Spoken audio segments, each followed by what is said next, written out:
Kalau mau,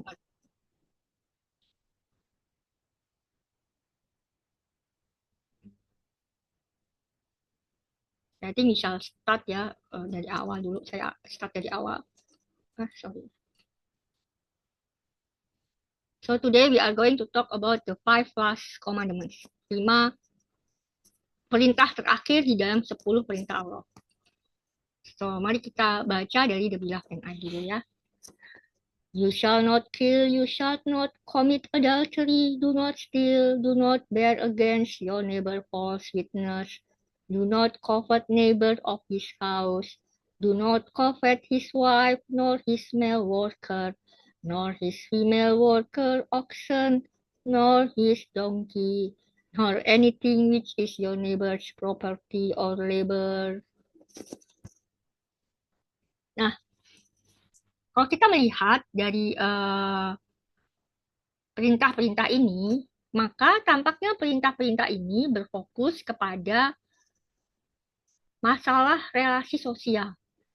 Tetapi faktanya mereka juga memiliki satu latihan spiritual yang mendalam, yang secara mendalam ya. Nah, ini jelas bahwa larangan-larangan itu mengimplikasikan adanya hal-hal yang positif ya. Jadi saya ulangi berkali-kali ya, ini biar kita nggak lupa. Eh, Kata you shall itu kan kata-kata negatif ya. So for example, you shall not, do not, do not, do not. Everything is negative. But even though these are negative, they imply something positive. Nah, when you say you shall not kill, it may imply the positive thing, you shall save a soul, you shall save a life of a person, ya kan? Nah, jadi seperti itu. Jadi kalau ada kata-kata jangan membunuh, berarti implikasinya adalah lindungilah nyawa orang lain.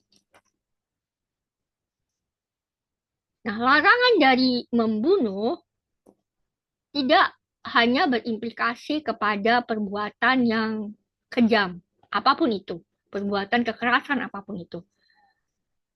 Sebab perbuatan kekerasan apapun itu berpotensi fatal.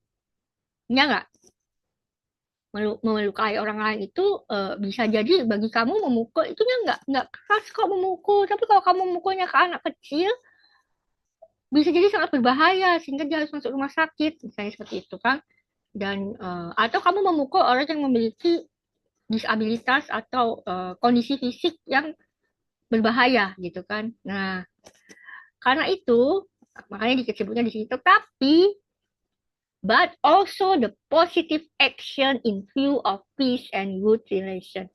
Tetapi satu perbuatan positif yang memiliki pandangan di dalam perdamaian dan hubungan yang baik.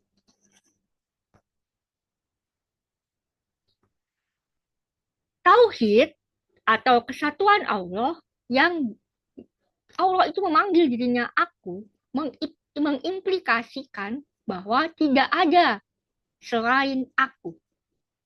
Ketika Allah berkata, akulah Yahwahu Elohimmu, akulah Yehovah Allahmu.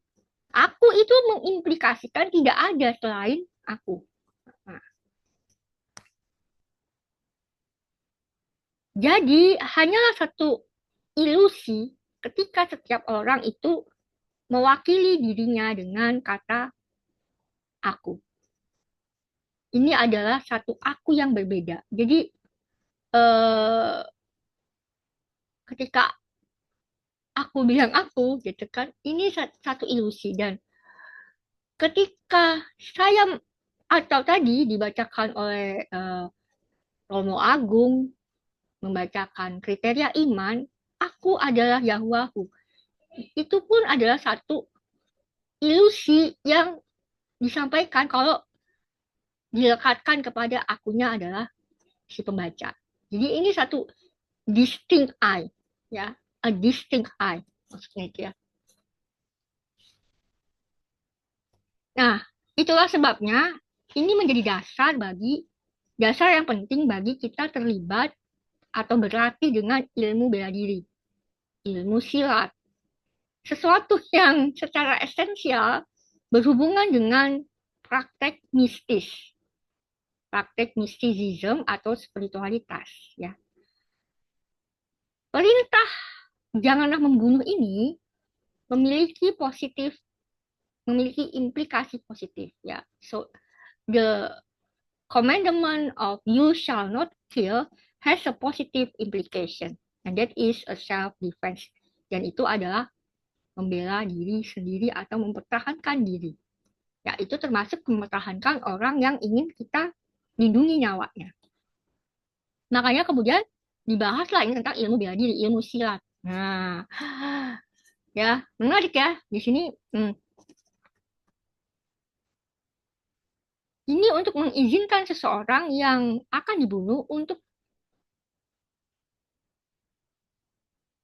mengambil tanggung jawab akan adanya pembunuhan itu. Maksudnya gini,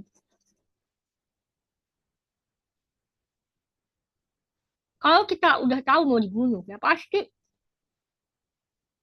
secara natural respon kita adalah kita akan mempertahankan diri kita sendiri. Karena itu adalah tanggung jawab kita menjaga diri kita, jangan sampai kita dibunuh, gitu kan? Nah, walaupun kita sangat lemah, pasti kita bilang jangan gitu kan, jangan lakukan gitu. Kalau kita nggak mampu untuk melawan sama sekali gitu kan, tapi kita akan tetap berusaha gitu kan. Nah, itu adalah hal yang natural.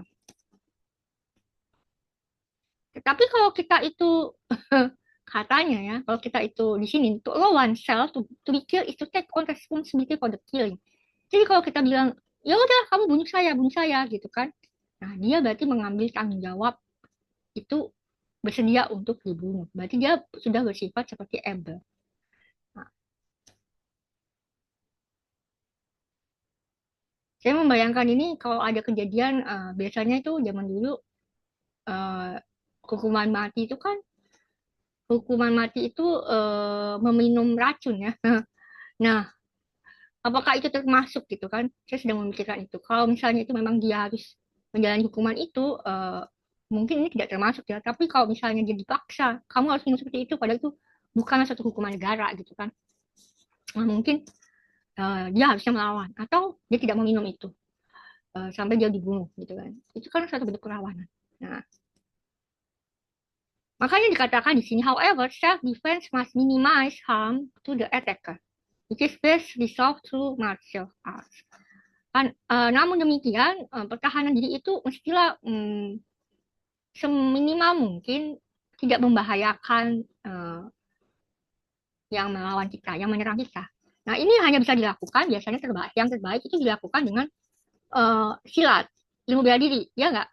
Because in martial arts like silat or wushu, you can do something on your attacker to make him or her frozen, to make them frozen. Like you just touch the something on the nerve, then they will get frozen. Jadi mereka bisa ditotok terus kan langsung mereka membeku gitu kan. Ya terus dia kita kabur gitu. I don't know, ya, is it true or that or not, I don't know. Mungkin benar seperti itu ya. Yang sudah ahli banget ya. Nah, praktek silat ini adalah satu bentuk zikir yang bisa diimplikasikan, satu bentuk zikir yang diimplikasikan di dalam perintah ini. Sekali lagi, perintah ini, implikasi dari hal ini adalah satu contoh bahwa perintah ini adalah bentuk enhancement atau pengembangan dari adanya hukum natural dan sosial kultural yang nyata. Dan kita melihat bahwa dari sejak zaman dulu kala pun ada yang namanya martial arts ini kan, silat gitu kan, wushu, apa kalau di India itu namanya kalari, kalari apa gitu, kalari ya gitu ya. Nah, dan itu semua berkembang dari yang sebelumnya sudah ada gitu kan. Nah, sebelum kita ke sini.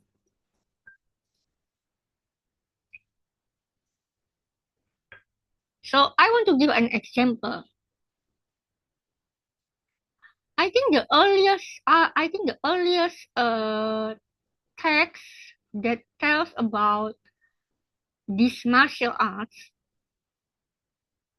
are the story when Abraham went to save his nephew Lot, the prophet Lot.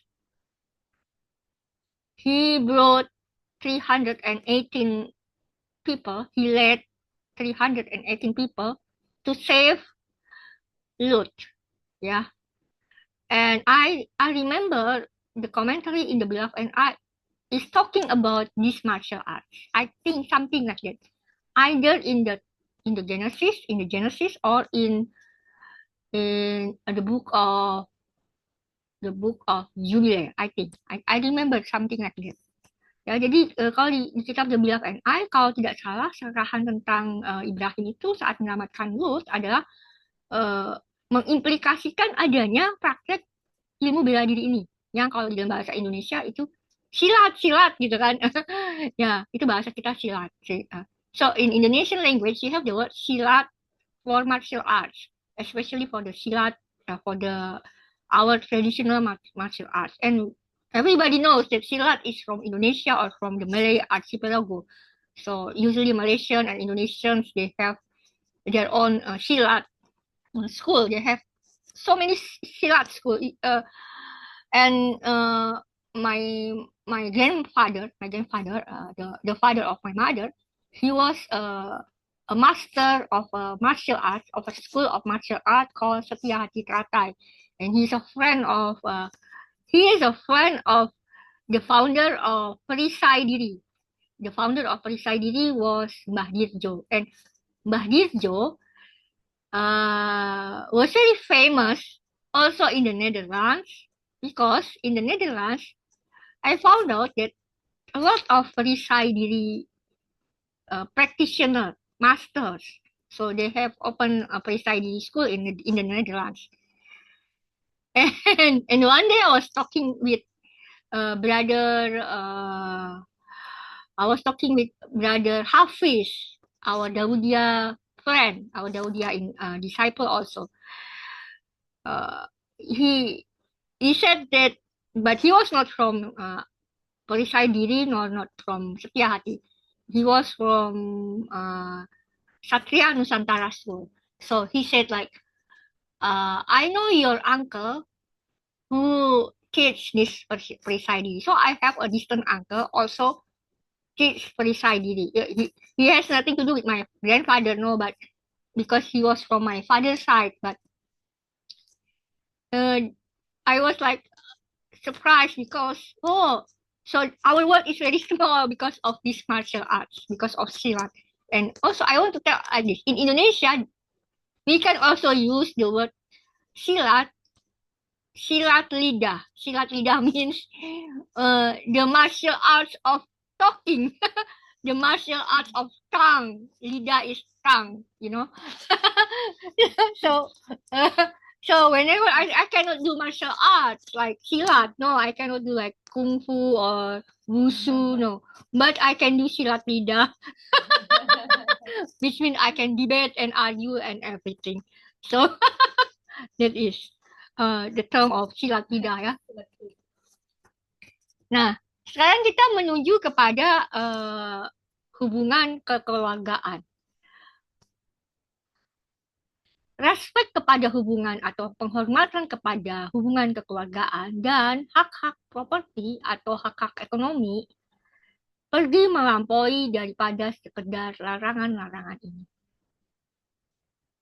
Larangan melakukan tinaf mengimplikasikan adanya satu kewajiban untuk memelihara cinta kasih dan hubungan kasih sayang di dalam satu pernikahan.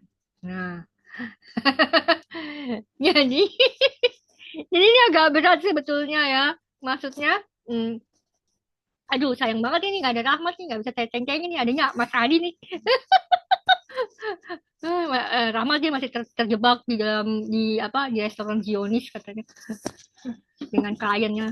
Jadi ini satu-satunya perintah yang untuk orang menikah ya. So I think the word do not, you shall not commit adultery or do not commit adultery is precisely only for those who is having the commitment or already have commitment of marriage, whatever the concept of marriage. Yeah. When I because in the Western world or in places like in Tibet or Himalaya or rural places, you don't have to go to an office to get married. You just get married and be witnessed by your parents. Or even further in Chinese, in ancient Chinese, you just go to your ancestors' altars and then you speak to your ancestors that you and your wife or you and your husband is getting married, and then it's already understand as a marriage. So whatever term of the marriage is, yeah, whatever the concept. So the the prohibition is, I think, only limited for those who have such commitment. So that's why when it says you shall not commit adultery, you do not commit adultery, implies the duty of maintaining loving and tender relation. You know? Oke, ini kita bisa diskusikan nanti ya. Karena ini menarik, so. Ini lebih menarik lagi dikatakan gini. Larangan kepada mencuri itu mengimplikasikan satu tanggung jawab untuk memelihara, merawat satu masyarakat yang di dalamnya seluruh kebutuhan masyarakat itu dipenuhi. Sehingga dorongan untuk mencuri itu dapat dikelola, dijaga sangat rendah. Sehingga tidak ada orang yang mau mencuri kalau bisa. Ya. Try not to make a society so hungry, so thirsty, or so how do you say jomplang in Indonesia, in English? Yeah? So between the rich and the poor is very big. The difference that the poor, when they see the rich wearing beautiful dress and living in comfortable place, they get envy and then they want to steal something. So don't make such society. Don't have such system in your society that makes such things. You have to minimize it. Ya, such things ya. Jadi jangan sampai ada satu masyarakat itu sebegitu jomplangnya, sebegitu adanya kesenjangan, sehingga akhirnya orang itu tergoda untuk mencuri dan merampok. Karena naturalnya orang kalau begitu jomplang gitu kan, ya pasti seperti itu gini. Misalnya di satu masyarakat itu ada yang sangat kaya gitu kan, tapi orang bisa seperti itu. Apa? Dia tidak bisa dapat akses pendidikan, dia tidak dapat akses kesehatan, dia tidak dapat akses untuk kerja gitu kan. Sehingga akhirnya karena akses itu begitu limited, begitu terbatas, cara yang terpikirkan sangat mudah bagi mereka ada untuk mencuri. Walaupun sudah ada hukum yang berat, gitu kan. Nggak apa-apa bagi mereka itu makin aneh hukumnya, maka mereka akan makin membuat cara-cara yang makin pintar gitu kan. Nah itu ya contohnya gitu ya. Bagaimana ini kita bisa terapkan ke dalam topik ekonomi. Jadi so the commandments of do not steal, we can put it down into speaking about the system of economy, the justice of economic system. Later we want to use like capitalism or socialism or communism or whatever system that can be available, we can practice ya. Nah, maka ini menjadi pasti semakin jelas bukti bahwa perintah-perintah ini begitu excellent, luar biasa. Ditambahkan lagi bahwa ini sudah diketahui di dalam hukum natural melalui pengalaman. Sesuatu jalan yang singkat, shortcut ya, dan suatu perlindungan penopang ya, untuk menyintas dan sukses. Nah, kalau kita bayangkan masyarakat adat seperti Lebak Kanekes lah ya. Nah, bagaimana mereka itu bisa memelihara masyarakat seperti adat itu karena misalnya tidak ada yang sedemikian jomplang gitu kan. Terus adanya banyak aturan yang misalnya tidak boleh membawa dari luar segala macam itu supaya memelihara penjomplangan itu gitu. Nah, dan lain sebagainya itu. Nah,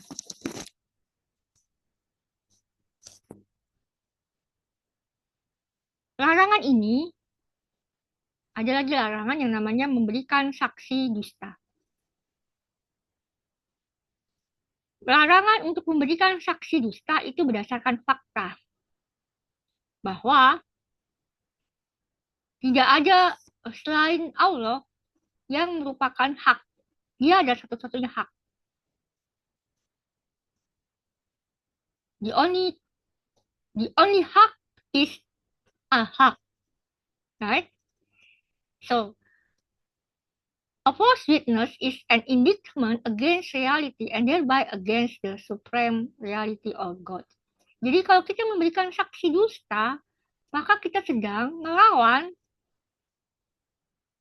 kenyataan. Dan kalau kita melawan kenyataan, maka kita itu melawan ahak, ya. It is a matter that goes beyond the mere concern for justice. Ini adalah satu persoalan yang melampaui permasalahan keadilan. Jadi begini, orang-orang selalu mengatakan, selalu menerjemahkan kata-kata ini adalah melarang untuk berbohong atau melarang untuk berdusta gitu doang ya. Kalau kata-kata saya yang tepat itu tadi, giving false witness. Dilarang melakukan saksi dusta. Beda dengan kalau kita berbohong. Apa gitu kan? Karena kayaknya kalau orang itu nggak berbohong, kayaknya nggak mungkin deh. Pasti semua orang tuh pasti bisa bohong. Saya juga suka bohong tuh. Tapi apakah bohong itu selalu saksi dusta? Enggak selalu. Misalnya gini, contoh. Waktu bude saya meninggal dunia ya. Waktu bude saya meninggal dunia itu sebelumnya dia sakit parah.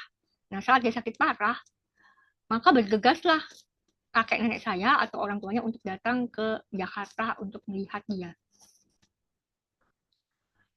Dan eh, saat sudah sampai di bandara, ya mungkin zaman dulu itu tidak begitu mudah untuk mendapatkan tiket dan lain sebagainya ya. Pada saat itulah bude saya meninggal gitu kan. Nah, jadi begitu mereka naik pesawat dan turun dan dijemput oleh Pak Ade saya, kata Pak Ade saya, bukan Pak Ade saya, sepupu saya gitu kan, nggak enak kan langsung ngomong Bude sudah meninggal.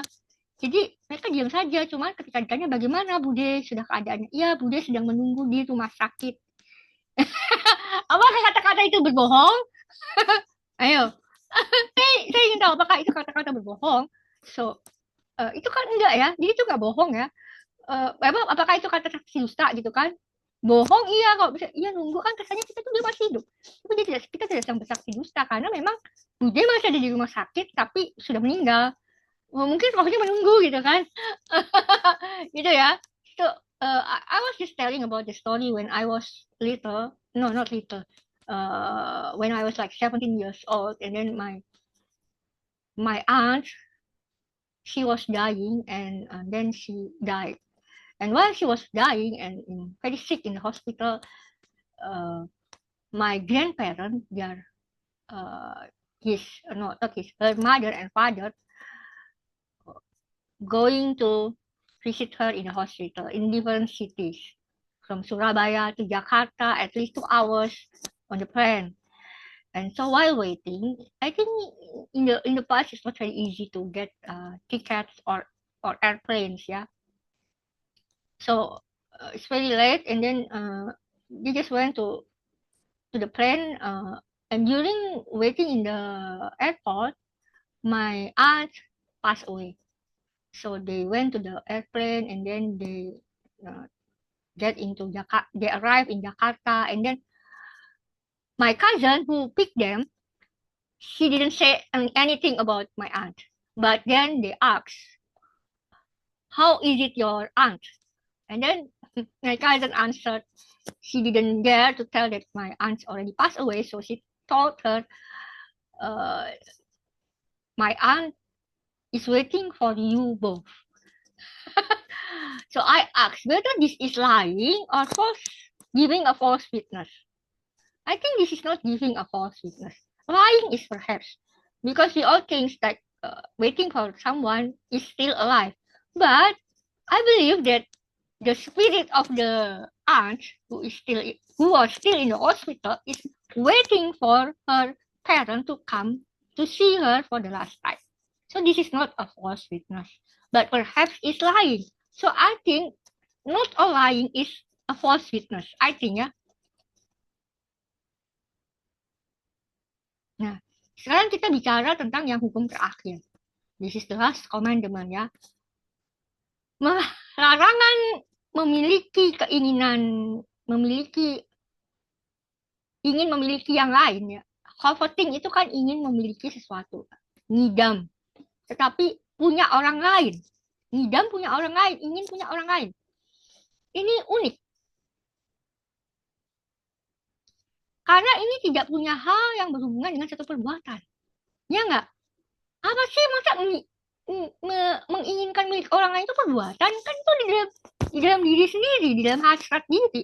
Nggak ada kan? Ini adalah hal yang paling tinggi sekaligus yang terakhir atau yang paling sedikit di antara 10 perintah Allah ini.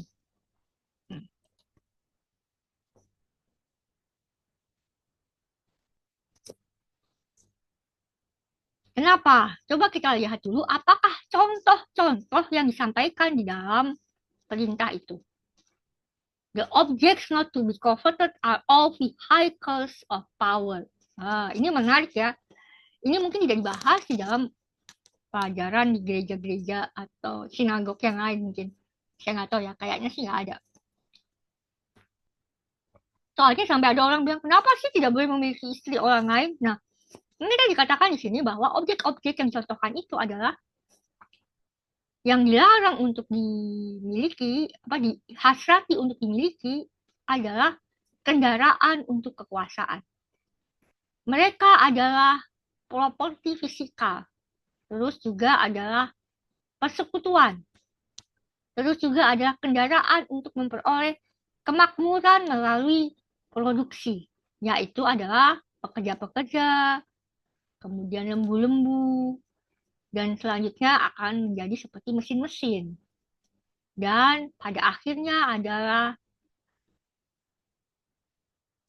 wahana transportasi.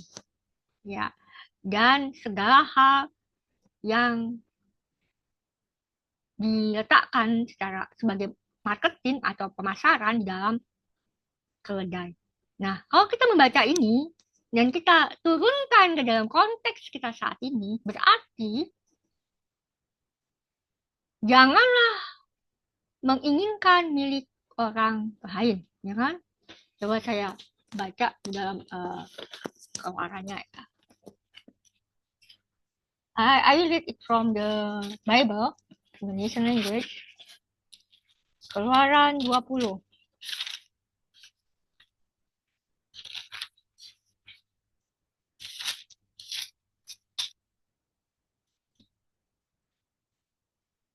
Jangan mengingini rumah sesamamu. Jangan di situ terusnya.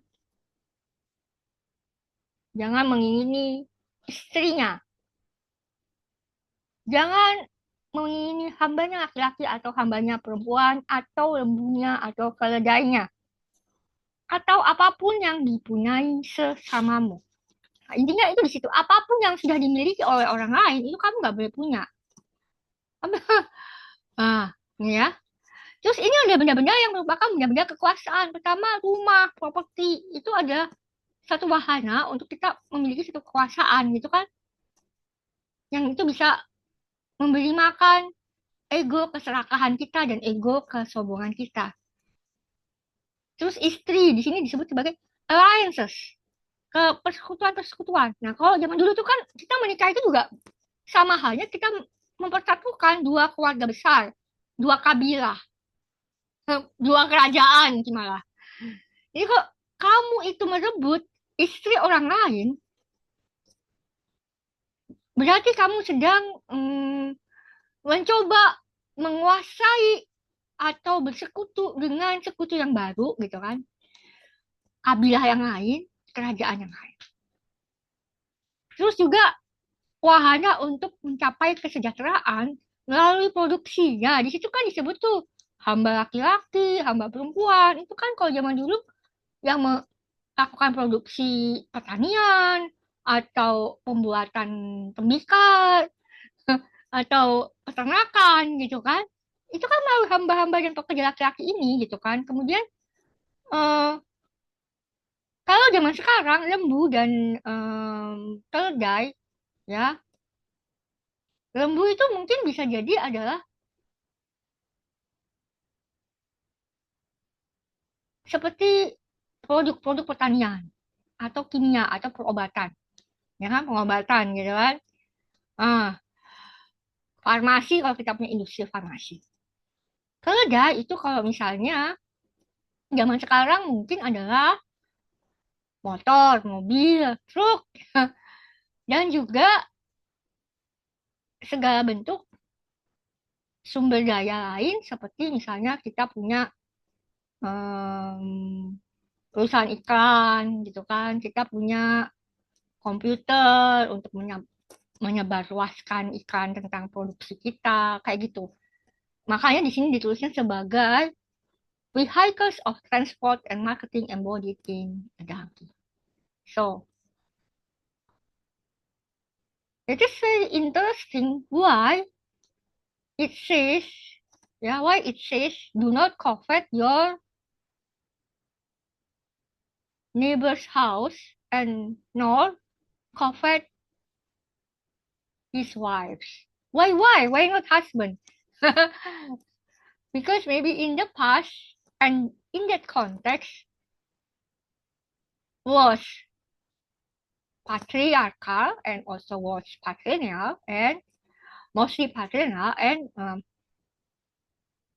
when having your wife means also you have you have alliances with other bands of groups. You have alliances with other kingdoms. You have alliances with other clans that related with power or something in the land or in your economic sources, ya.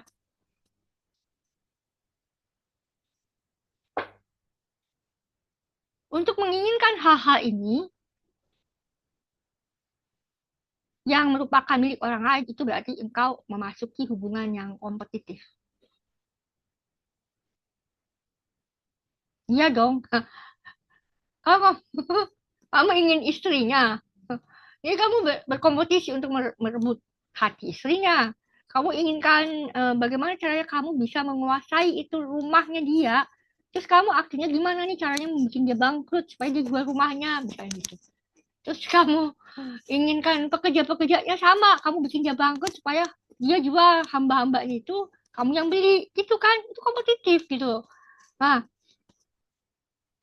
maka hal ini mencarat kan menjadikan kita orang yang dibutakan oleh batasan dari ilusi, ilusi yang terbatas tentang aku. Jadi kakak itu kita jadi berilusi tentang aku yang ilahi itu tadi. Tadi kan kata aku itu satu realitas. Sesungguhnya bukan aku yang sedang ngomong aku ini enggak gitu kan. Ini berdasarkan realisasi dari aku yang ilahi di dalam diri. The divine I in oneself. Dan itu artinya kalau kita melakukannya adalah penyangkalan terhadap keilahian aku itu di dalam diri orang lain. Karena Bukan hanya aku yang ilahi itu ada di dalam diriku, tetapi ada di dalam diri semua orang. Ada di dalam dirinya Mas Adi, Mas Agung, Mbak Nenti, Philips, gitu kan, Sister Ana, dan seterusnya, dan seterusnya.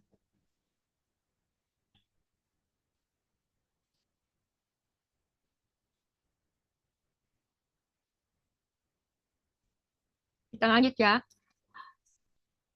Um, atau saya bicara dalam bahasa Inggris dulu. So I think when you say the Buyuk say to covet these things that belong to another is to enter a competitive relationship. So I think uh, when you want to have your friend's wife, of course you will try a competitive way to attract her so that she wants you or you can get her easily as your wife. So they get divorced and then the wife will get you. So it is a competitive thing. Or, for example, you want to have his house. Of course, you try to make him bankrupt, losing money. After he lost the money, he will sell the house, yeah. And then after that, you can took the house. You can take the house.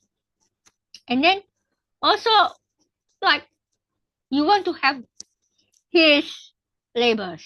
You want to have his uh, slaves. For example, in the past, you have slaves.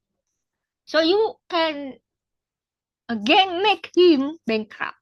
After he is bankrupt, maybe he will give you the slaves or he will sell you the slave for a very cheap price, perhaps.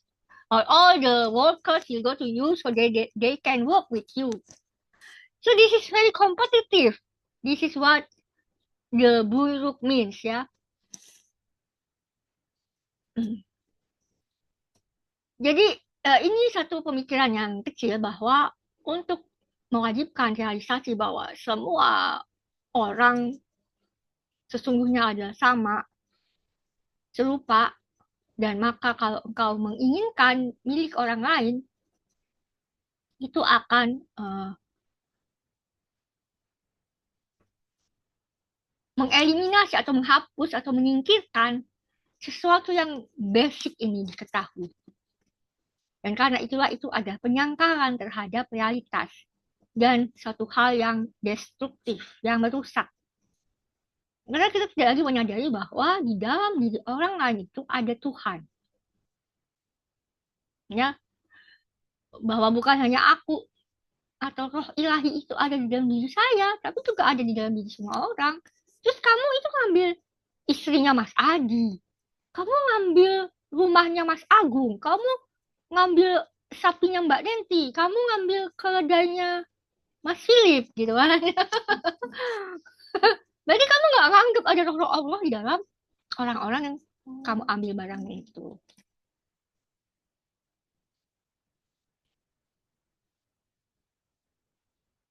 Ini adalah suatu realitas yang implisit, yang tidak tersurat atau realitas yang tersirat di dalam wahyu yang terakhir.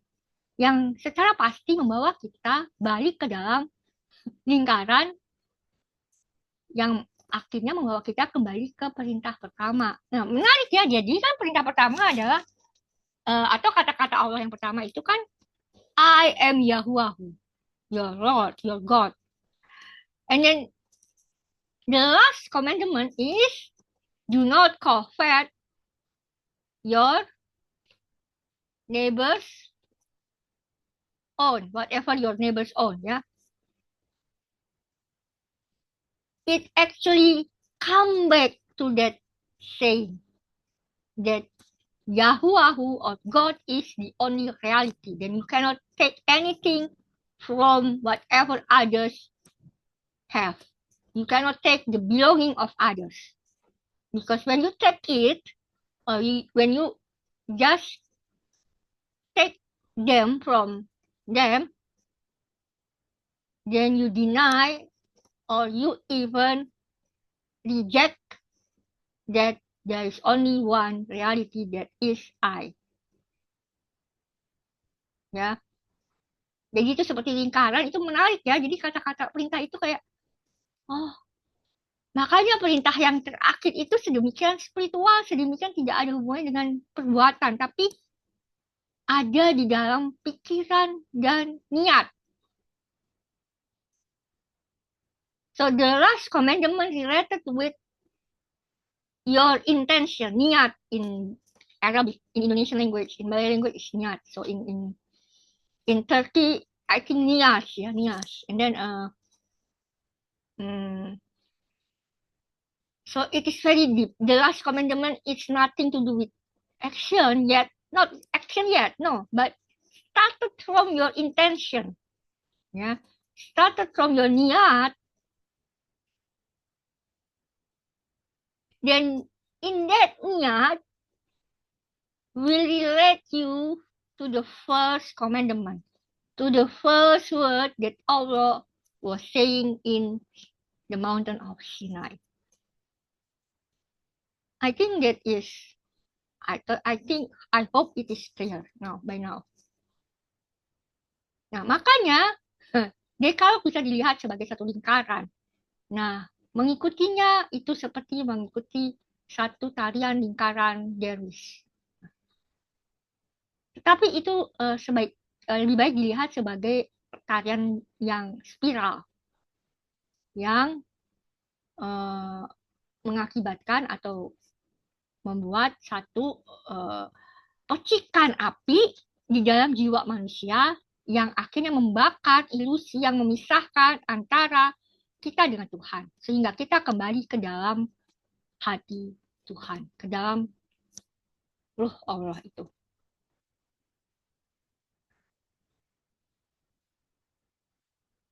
Perintah-perintah itu disusun dengan logis. Sehingga yang satu menopang yang lain. Yang satu menopang sebelumnya. Dan hanyalah yang pertama itu yang absolut, yang mutlak. Yang lainnya itu masih bisa didiskusikan gitu loh. Yeah, so I think the meaning of only the first one is therefore absolute. Then the rest of it we can discuss how we do it. We can discuss if this is perhaps impossible to do the way it is. But next you will see that the Buiruk say you must understand this literally. Ya, ini nanti dijelasin ya. Nah,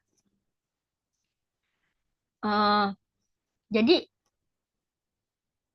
hal-hal lain itu masih bisa didiskusikan, tapi bukan berarti tidak bisa melakukannya secara harfiah banget. Nah, gitu. Sekarang kita lihat juga ini. Mungkin untuk berpikir bahwa seseorang itu punya kebutuhan untuk menginginkan, bukan kebutuhan ya, punya keadaan untuk menginginkan milik orang lain. Misalnya ada keadaan itu. Jika di dalam keadaan itu dia tidak dapat menghindari dari memberikan saksi dusta. Nah, so this time the Buyu gives you example.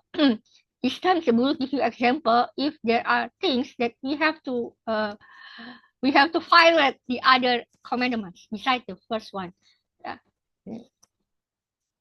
Contohnya apa kali ya? Kita tiba-tiba nggak bisa tidak memberikan saksi dusta. Maka itulah kita mulai menginginkan milik orang lain. Misalnya gini, contoh bersaksi dusta adalah, iya dia adalah istriku. Ketika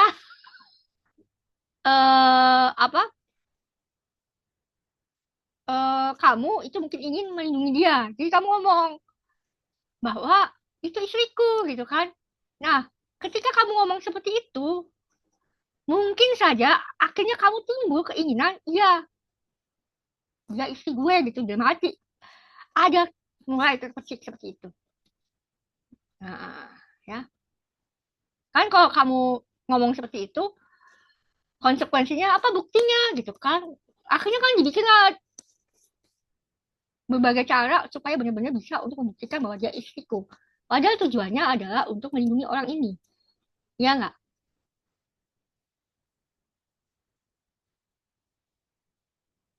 Dengan cara yang sama, orang itu bisa memberikan testimoni yang palsu jika tidak ada cara lain untuk menjauhi mencuri. Misalnya gini, dia bersaksi dusta bahwa dia tidak berada di kebun singkong itu karena dia lapar banget, dia nggak punya uang gitu kan. Terus dia nggak singkong gitu kan, terus dia ketangkep karena dia lagi makan singkong. Kamu yang nyolong singkong? Enggak, orang tadi malam saya didatangi orang dikasih singkong. Eh, Mana aku lihat kamu enggak gitu kan. Nah itu kan kamu sedang memberikan testimoni palsu ya. Hmm. Karena kamu itu sedang apa gitu kan, kamu sedang melindungi dirimu agar kamu tidak eh, agar kamu tidak kelaparan, tidak mati gitu kan. Seseorang boleh mencuri kalau tidak ada cara lain untuk menghindari zina atau tinaf. Nah, ini agak berat nih. Jadi gini, kalau memang tidak ada cara lain untuk tinaf gitu kan, pasti itu ada bentuk, nggak nggak mau pasti itu akhirnya kan kau sedang mencuri. Mencuri apa gitu kan. Nah, misalnya mencuri hak, membaca apa, melanggar tinaf itu sendiri. Atau kalau eh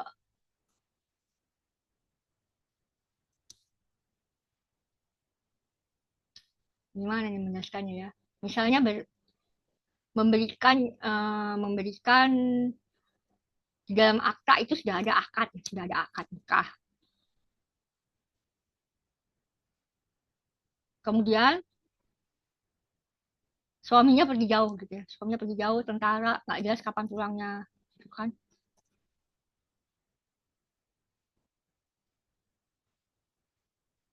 Ada di masa-masa peperangan itu kadang terjadi seperti itu ya. Jadi perempuan harus hidup sendiri menjaga rumahnya gitu kan.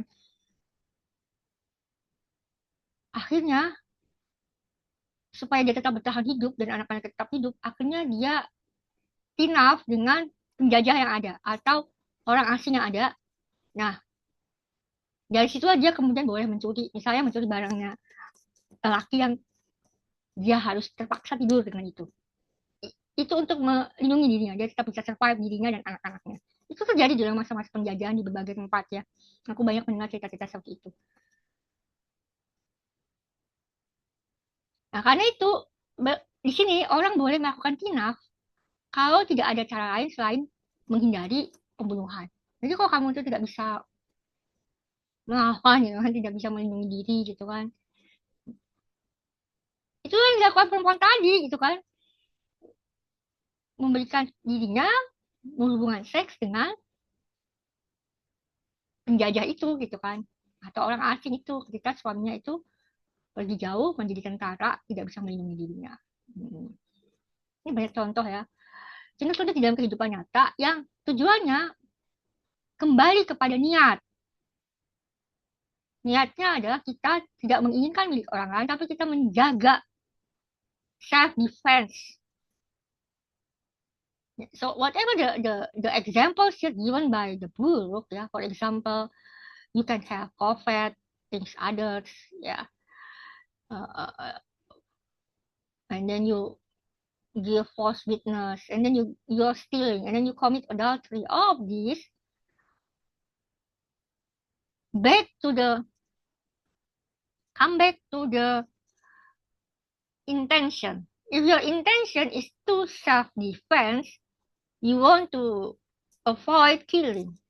You want to avoid yourself being killed. You want to save yourself from death, yeah, then you can have this. For example, one may have occasion to covet. Hmm. It is related perhaps with the current situation in Palestine, perhaps, yeah. So, no, because whatever happens in Israel now, they have already took properties in the past. So some of Palestinians perhaps they want to get back their rights, yeah. So perhaps this is understood by in the term of the Ten Commandments as to covet. Then, so in order to rectify justice, to, to rectify peace, yeah, to restore the peace in Palestine, and so on and so on. So one may have that. Also, like when we are in the colonized time, during the Dutch era, we want to have the land that the Dutch were taken from our ancestors, and then we then give us testimony like that is our land. Why perhaps in the law, in the certificate, it says like this land is belong to Meneer Van Voording, Meneer Philip Voording, perhaps. and then, uh, and then during 1945 to 1949, people in Indonesia, they have revolution, they have liberation, resistance, guerrillas, and armies to get rid of all the Dutch and all the Europeans from Indonesia from having our lands. That is what happened. Perhaps, I think, maybe that is possible to do. So I think this is also like in the past, many women try to survive by committing adultery with the Japanese soldiers or with the Dutch soldiers so that they can survive even though they are already married. Yeah. Or they maybe steal something from the house of a very rich man during the Japanese occupation. You know, while Japanese occupation, there was a massive starving everywhere in the Dutch East Indies or the Japanese East Indies or Indonesia. Yeah. So people steal everywhere. Yeah. So that is happened during tribulation, yeah, during calamities like that. Nah. However, all of the Ten Commandments are above all other law and custom and must be taken seriously and obeyed literally. Nah, walaupun demikian, walaupun ada hal-hal yang bisa kita diskusikan lagi dan ada hal-hal yang mungkin kita tidak dapat memenuhinya di dalam rangka untuk melindungi jiwa raga kita, tetapi 10 perintah Allah ini adalah di atas segala hukum dan adat dan harus diambil secara serius dan secara literal. Karena bagaimanapun tidak ada hukum di dunia saat ini, hampir ya, bukan tidak ada, hampir tidak ada hukum adat di dunia ini, hukum negara di dunia ini yang tidak selaras dengan 10 perintah Allah. Nggak ada. Kalau kamu membunuh di satu negara pasti ada hukumannya. Kalau kamu maling di satu negara pasti ada hukumannya.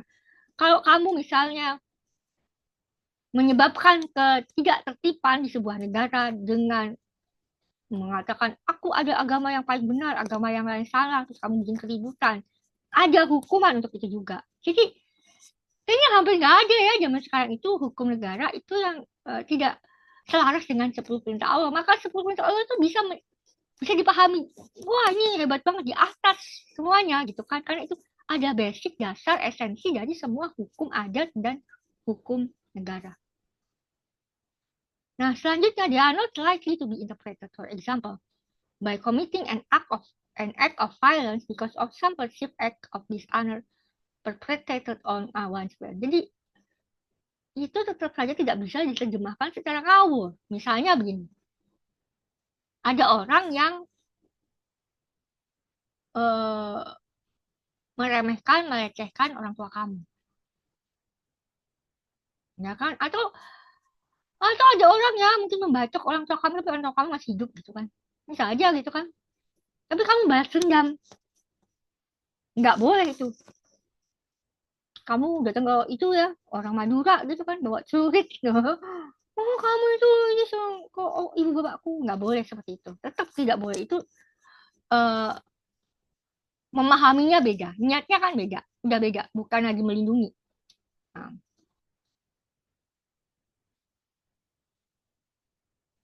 Sekalipun perintah-perintah itu disusun secara logis dan secara hierarkis, tetapi mereka semua ada di dalam order yang paling tinggi, ya, order kewajiban yang paling tinggi yang ada di tangan manusia itu sendiri.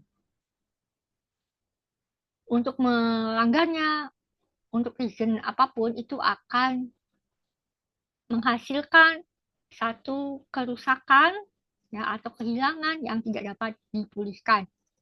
Ya, betul nggak sih? Oh, kita terpaksa gitu kan.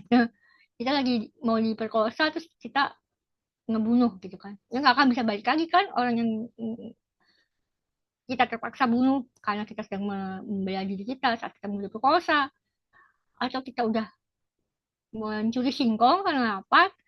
Singkongnya nggak akan balik lagi gitu kan. Udah masuk di perut kita gitu kan.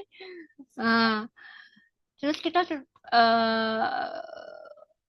terpaksa ngambil istri orang karena istri orang itu mungkin disiksa gitu kan sama suaminya gitu kan, terus eh, dan lain sebagainya, terus kita bawa kabur gitu kan. Nah, nggak akan bisa kembali lagi kan, satu hal yang nggak akan kita kembali lagi dong ke suaminya, masa kembali lagi ke suaminya gitu kan. uh, Irrecoverable loss, ya. Perintah-perintah ini secara progresif jelas dalam peran mereka untuk menambahkan manfaat secara pragmatis, ya. Manfaat pengetahuan atau pengetahuan yang bermanfaat secara praktis. Jadi gini, in the role of aiding pragmatically useful knowledge to that gain by experience and nature.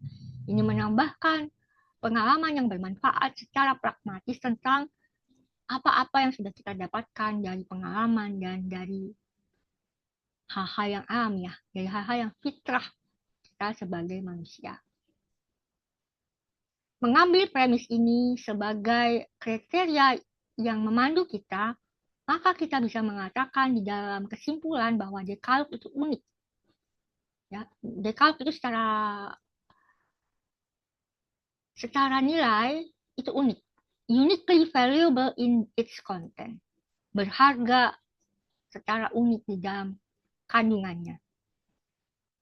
It is exactly in the order of what might have been predicted as the content of a direct and public divine revelation.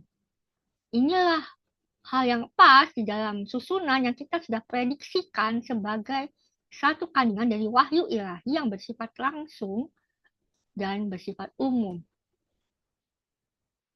Ya kan? Because why the Buruk say such things? Because this divine revelation was not just revealed to one prophet, but it was revealed to many, many people. It was public and direct in Sinai. Had human beings the wisdom to make such predictions? Nah, tentu saja manusia memiliki kebijaksanaan untuk membuat satu prediksi adanya satu hal seperti ini, bahwa akan ada setelah begitu banyak adanya hukum, adanya peraturan yang malah tidak memanusiakan manusia, yang malah menjerat manusia dengan berbagai sanksi yang aneh-aneh, dan tidak dapat memahami adanya berbagai kondisi manusia, ya kan, yang tadi seperti saya sampaikan. Mereka mengharapkan adanya sesuatu yang esensial dan mendasar dari semua hukum sosial, kultural, dan hukum keagamaan yang ada, yang bisa melingkupi semuanya. Begitu. So, I think itu yang bisa saya sampaikan untuk sementara. Silahkan yang mau berdiskusi.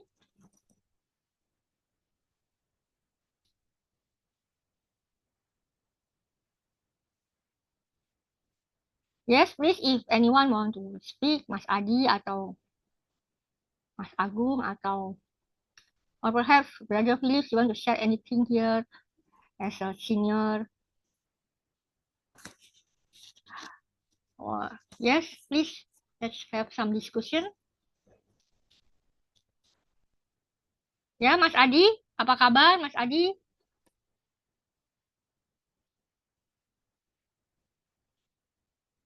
Herman,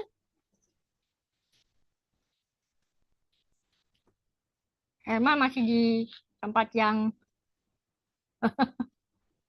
silahkan. Ribut-ribut saya di sini. Ya, nggak apa-apa, nggak kok, kok nggak ribut, nggak pecah suaranya ya, nggak. Ya, silahkan Mas Adi, mungkin Android Blue Droid ini siapa? Kamu ya? Nggak apa deh aku tulisinnya. Ya, ada yang ini.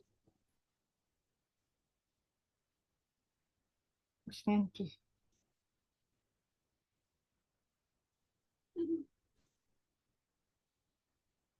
Yes, anyone want to share anything? Maybe Romo Agung, Romo Yosef, or uh, Philip, or Kusnenti maybe? So here in my room, I have Sister Kusnenti with me. So maybe she does not want to say anything because she can ask me anything tonight. Ah, no need ya, no need. Ya, silahkan. Diem aja nih. Ayo dong. Ini Mas Adi sama Herman nih biasanya nanya-nanya atau diskusi atau Romo Yusuf lah diskusi gitu. Menyimak, menyimak. Menyimak. Kayaknya lagi stres nih. Iya. Padahal kalau justru lagi stres tuh biasanya kan ya udah nanya apa aja gitu yang iseng gitu kan. Ada orang jahat kita balas boleh nggak? Kalau untuk membela diri ya boleh, tapi kalau nggak untuk membela diri jangan. Tapi kan pertahanan yang terbaik adalah menyerang. Ya itu kan karena kamu mempertahankan diri. Aku kan Oh, tadi, boleh ya? hmm, Oh, misalnya iya. gini, kamu udah tahu nih orang jahat ini bakal merusak eh, merusak manajemen kamu gitu kan. Atau bakal besok nih bakal mencuri nih orang ini. Ya udah, kamu cegah dia supaya dia tidak mencuri barang kamu. Boleh seperti itu kan kamu udah tahu, udah memprediksi bahwa dia itu akan melakukan itu. Tujuannya adalah untuk membela diri kamu, boleh. Tapi kalau misalnya tadi seperti aku contohin ya, misalnya gini. Misalnya orang itu eh, menempelin ayahmu. Terus kamu datang Hmm, untuk menempelin dia balik gitu kan, untuk balas dendam hmm, gitu kan. hmm, Jangan kayak gitu, kecuali gini ya, kecuali orang itu memang orang yang ingin sekali ya menyakiti ayahmu. Nah, itu kamu baru tuh, kamu datengin rumahnya, kamu nggak macam-macam lagi, saya bawa kamu ke polisi gitu kan. Nah, tapi dia nggak takut, ya udah kamu boleh lakukan apapun, karena dia itu selalu menyerang ayahmu. Kecuali seperti hmm. itu, kalau dia kecuali sangat selalu menyerang ayahmu, istrimu, atau anakmu, baru boleh kamu untuk mencegah seperti itu. Itu. Maksudnya seperti itu. Kayaknya Mas Hadi lagi menghadapi orang jahat. Ya Mas Adi ya. Betul. Betul. Makanya stres ya Mas Adi ya. Tracing enggak saya, cuma agak mumet sedikit. Oh ya bagus lah. Kalau cuma mumet itu kan bisa Iya, stressing enggak lah. enggak ya. Sampai stres ya. Cuma mumet aja mumet gitu kan. Mumet. Jadi tambah pinter kan kalau mumet itu kan. Amin. Ya. Chef, aku pikir aku ada satu pertanyaan. Hmm. Eh, kalau misal nih, suaminya kan udah nggak berhubungan sama istrinya tuh, ninggalin tuh udah lama banget nggak menafkahi lahir batin kan. Terus si cewek itu tuh ya bertemu tuh dengan laki-laki lain gitu. Maksudnya tadi apa ya, mau nanya apa ya? Nggak boleh. Maksudnya eh, emang laki-laki itu boleh gitu, apa namanya, kayak menafkahi untuk melindungi si perempuan itu, Syekha. Walaupun kan di mata hukum masih si perempuan itu masih menjadi istrinya yang itu yang meninggalkan kayak gitu.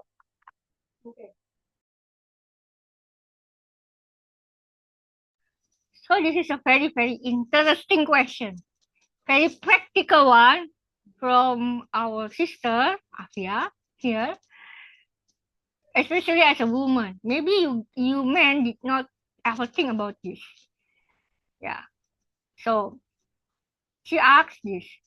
What happened if a husband for a long time he did not give his wife the needs of a wife? Because in Indonesia especially, and in Islamic fiqh that used in the marriage contract is that a husband must fulfill the needs of a wife, that is including financial security, and then also sexual pleasures, and then also the needs for the children, and so on and so on. But also in I remember in the book of the marriage by our government, released by our government for the Muslims, yeah, because in Indonesia there are two kinds of marriage, the Muslims and the non-Muslims. So the Muslims follows the rule by the Ministry of the Religious Affairs, that is under the Islamic Directorate, and this they have the special court, that is the Islamic court for marriages, for inheritance problems, and for I don't remember, everything that related to the Islamic laws, but only just for the Muslims, yeah. So for example, about marriage and about inheritance, yeah. I think just just these two things, yeah, I think. Yeah.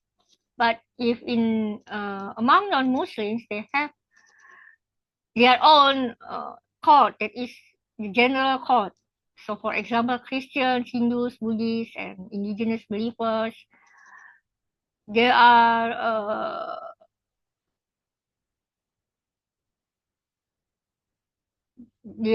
if they have family problems, if they get married, or they want to have their inheritance and everything, are all under the general court, yeah. So I remember in the book of marriage for Muslims, when a husband leave the wife for more than 3 months, 3 months or 6 months, I think 3 months, and he did not give anything to the wife, like money or financial needs, and then also, of course, not giving the sexual pleasures also, yeah, because he left her for many months, yeah, and other things. So the wife can ask the court to get divorced. And sometimes I interpret this, if the court does not yet release the statement that this woman and that man is already divorced, then actually the wife is already departed, or not already married to the man, because this is included in the contract. This is included in the ketubah. Ketubah is a marriage contract. that a man must provide this and that. And it is said when you are marrying a woman in Islamic ways in Indonesia. I don't know in other places, but in Indonesia, yeah, I'm talking about Indonesia because she is in Indonesia. So by that religious fact, and when we go to the commandment, the 10 commandments that do not commit adultery, this is actually low tinaf, and tinaf means not following or violating the agreement between both of you about sex, about everything. Then the husband is actually already violating the commitment. Suaminya itu yang duluan udah melakukan tinaf, dia sudah tidak memberikan kebutuhan istrinya. Ya kan? Sehingga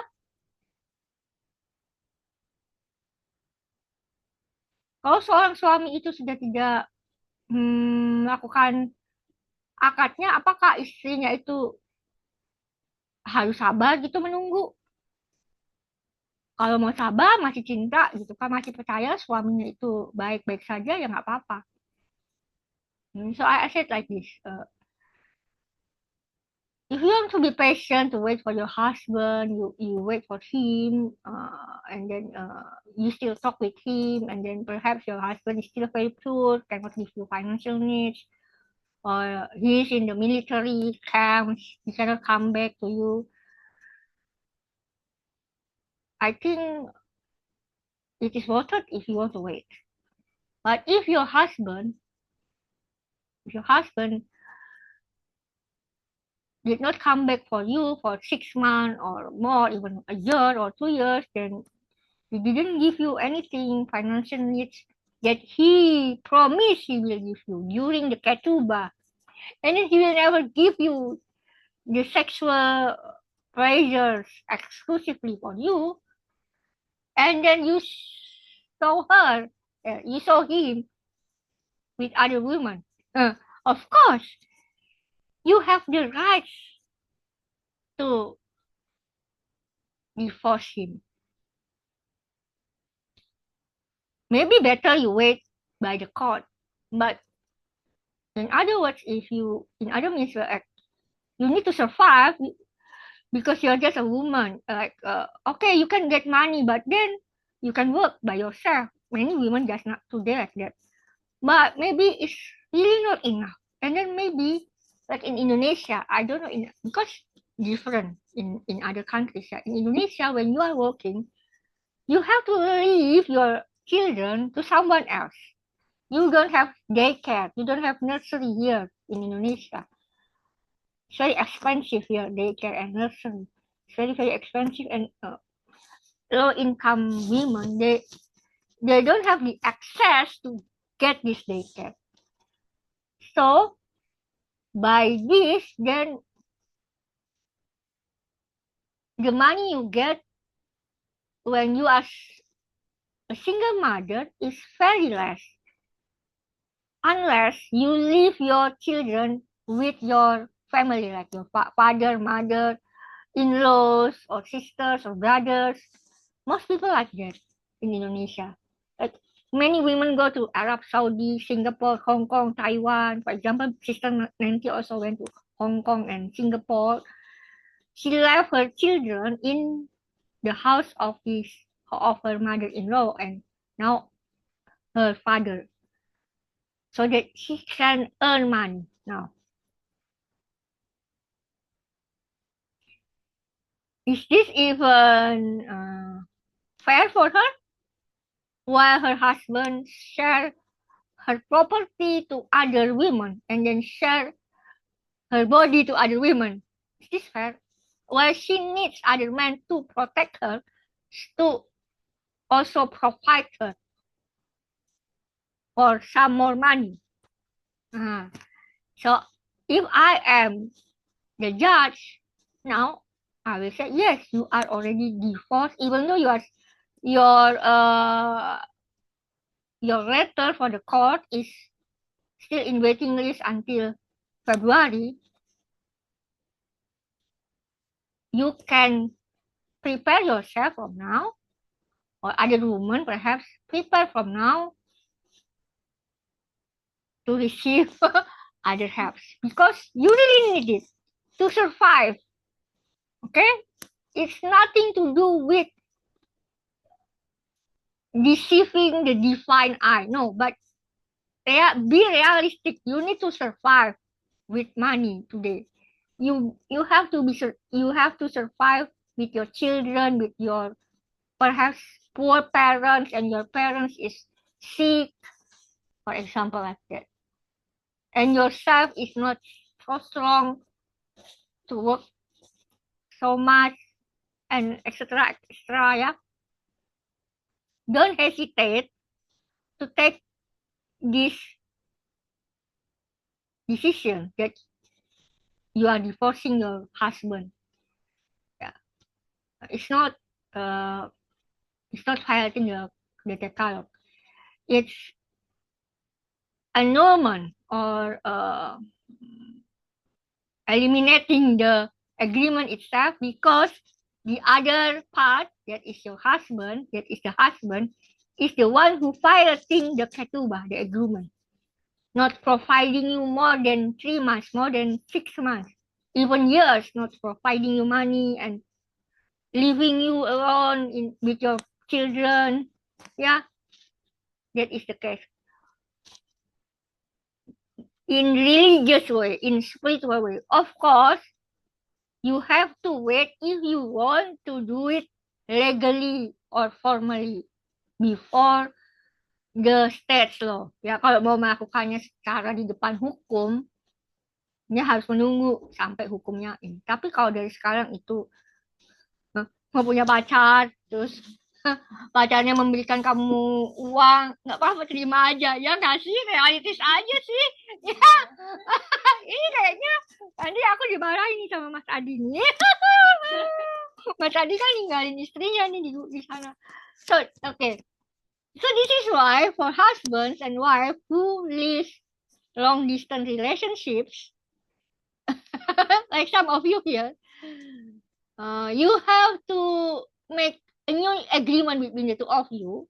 What you should do if you cannot send yet money, or if you cannot give her or give him the sexual pleasures or whatsoever. Yeah, this is very important to keep the decalogue because you are already in the Daudia. So you have to make a new agreement with your wife or your husband if you in long distance relationship, because otherwise we are people who are still being imprisoned by our body, that we need, perhaps we need sexual pleasures, perhaps we need more money, and then our husband don't give us enough money. Whether or not I can go to work, but if I go to work, what happened to the children? So this thing must be discussed well before you are having this long distance relationship, or while you are having long distance relationship, always maintain the new, or always renewing your agreement. Gitu ya, itu kira-kira begitu. Yang kira-kira paham ya? Lebih kurang bahasa Inggrisnya sedikit paham. Nanti tanya lagi. Oke, nanti kita lanjutin di tempat tidur. Gitu. Kira-kira mungkin gitu ya Mas Adi. Yang katanya boleh nggak saya kawin lagi?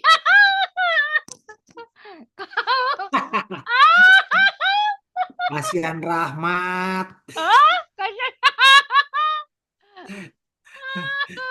Nunggu Rahmat dulu. Ya, nunggu Rahmat dulu ya. Anaknya aja nggak ada kok. Nunggu Rahmat sama Agung nih. Rahmat nggak ada ya? Oh, Nggak ada. Agung aja, nunggu kamu Agung. dia. Kakak yang baik ya. Ya kali ya ada laki-laki yang bisa jadi gila gitu kan, karena hiperseks atau ada juga perempuan loh yang hiperseks itu dia gila gitu kalau nggak melakukan gitu kan, sedangkan suaminya nggak ada atau istrinya nggak ada. Kali aja ada seperti itu ya. Ada kan ya Mas Adi? Ya seperti itu. Tapi kan itu kan kasus-kasus ya, nggak semua orang seperti itu ya. Ada orang yang bisa menahan dirinya gitu kan. Ya nggak?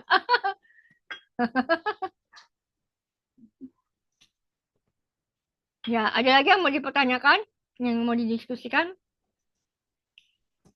Herman atau Philip maybe? Brother Philip? I think Brother Philip is silence ya. You want to say anything, Brother Philip?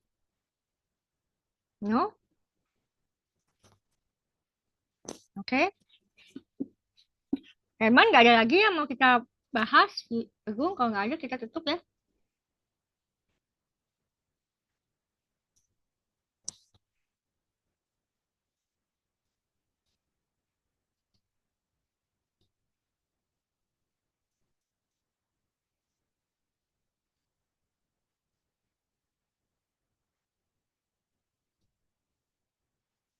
Silahkan, nanti dibaca. Yang ini aja. Kekasih, aku menggenggam nama yang diberkati, nama Haji Bektaswali, dan aku mengklaimnya. Jikalau bukan untuk semuanya yang mempermalukannya, aku mengklaim berkat pusaka melimpahnya, meski diragukan tanpa bukti apa-apa. Salam sejahtera bagi Sayyid Bektaswali dan Sayyidati Fatimah Nuriyah dan ahlul bait mereka, Sayyid Khidir Lala dan ahlul bait mereka, Baba Ismail dan ahlul bait mereka, Baba Musa Kazim dan ahlul bait mereka, Syekh Ismail dan ahlul bait mereka, Syekh Hawa Mullins dan ahlul bait mereka.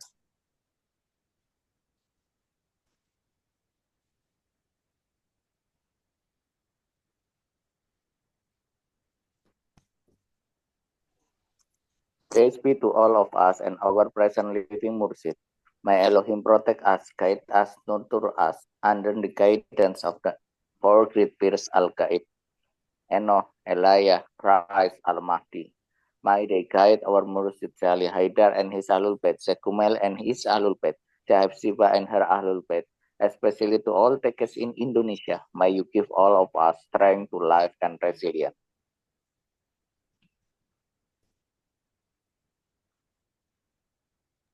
Elohim, hear my prayer and give ear to my mouth's word. I my life for stranger to rise against me and violent men take my free soul. They have not set Elohim before them, walking or in dream. Oh, be merciful to me, O Elohim, and be merciful to me, for my soul trusts you. Indeed, I make my goal the shadow of your wings to flee until his past calamity. Mas Adi?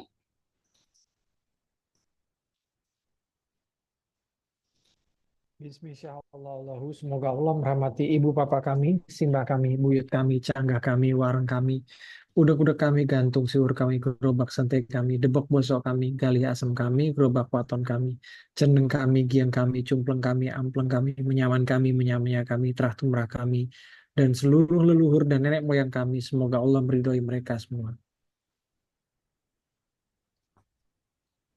Bismillahirrahmanirrahim. Semoga Allah merahmati pasangan kami, anak kami, cucu kami, buyut kami, canggah kami, wareng kami, udek-udek kami, gantung siwur, gerobak sentai, debok bosok kami, gali asem kami, gerobak waton kami, cendeng kami, diem kami, cumpleng kami, ampleng kami, menyam kami, teratur murah kami sekalian. Semoga mereka semua diberkati dengan petunjuk empat pir jalal ghaib.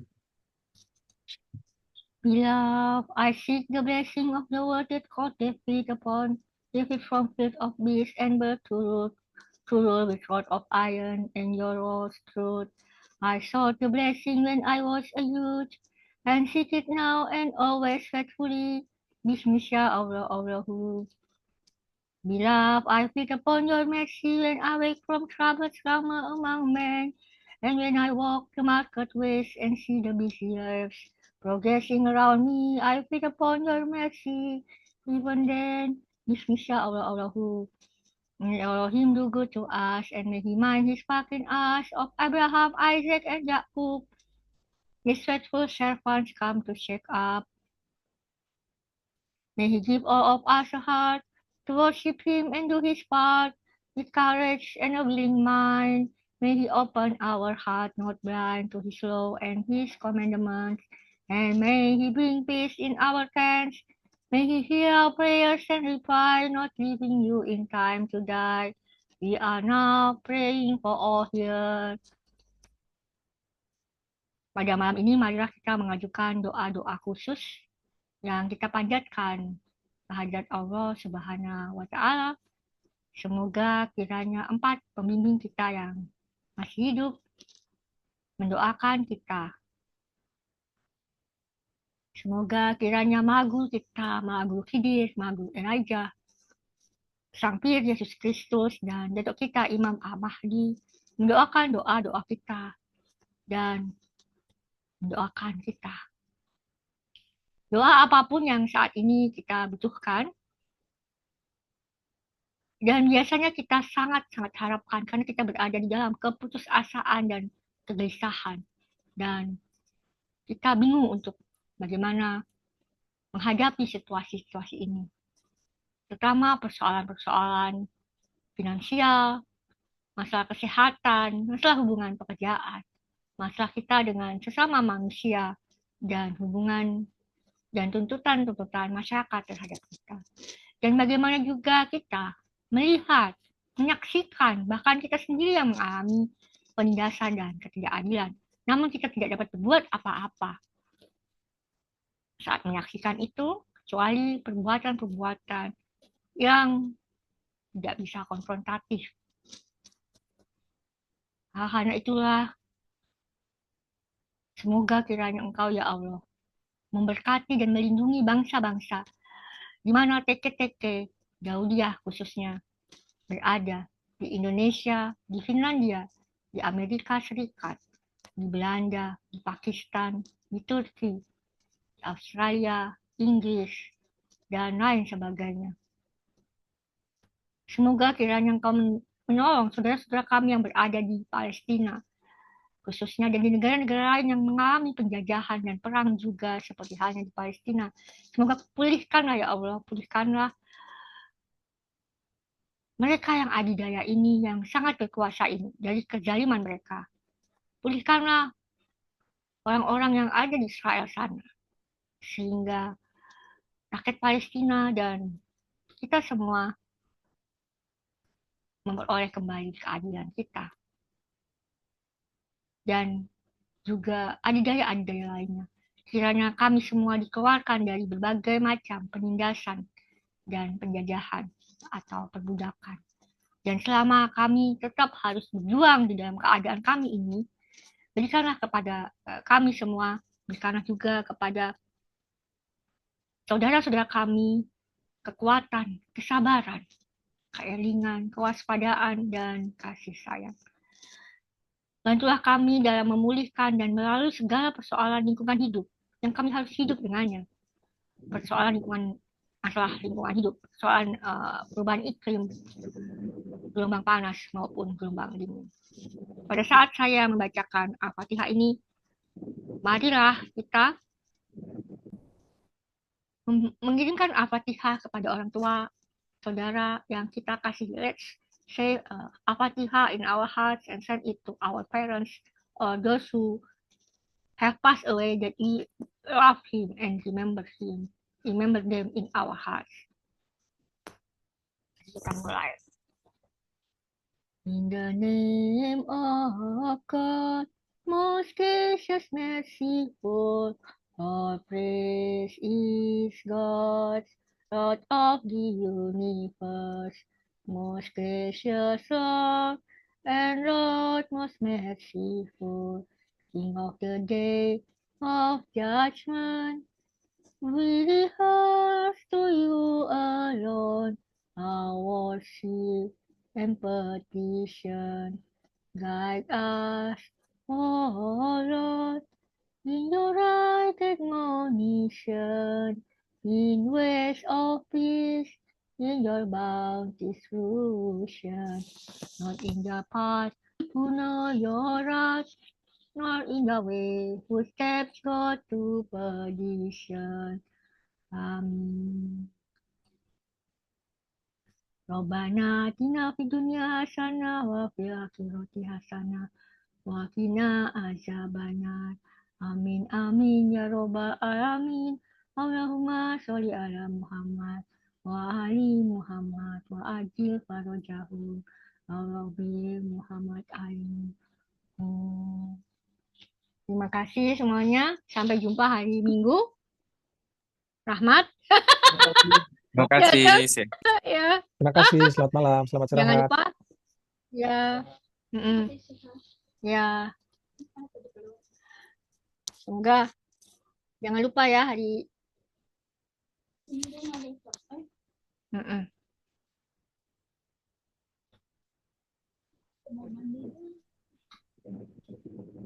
Assalamualaikum.